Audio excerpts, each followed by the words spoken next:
ఎన్నికల కమిషన్ ఏం చెప్పారు?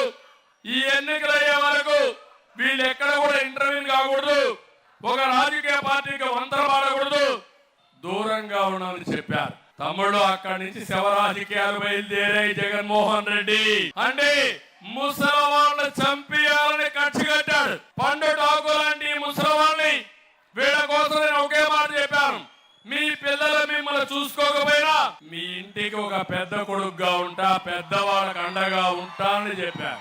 పెద్ద కొడుకుగా ఉంటానని చెప్పి 5 ఏళ్లు 1000-2000 రూపాయలు పెంచిన పార్టీ తెలుగుదేశం పార్టీ.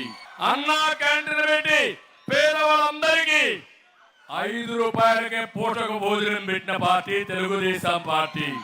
ఎవరికైనా పింఛన్ వస్తే 2450 రూపాయలతో 3 పూట్ల భోజనం చేసి 1550 రూపాయలు మిగిలిగా చేశాను. దాంతో గౌరవం పెరిగింది మా ముసలిళ్ళకందరికి. అవునా కాదా? అది నేను చూపించిన చొరవ. ఎవరైతే పెద్దవాళ్ళు ఉన్నారో వాడు ఈ రాష్ట్రం కోసం, కుటుంబాల కోసం కష్టపడ్డారు. చివరి రోజుల్లో కష్టపడకూడదని పెద్ద కొడుకుగా వాళ్ళని ఆదుకున్నారని చెప్పి మరొకసారి తెలియజేస్తున్నా.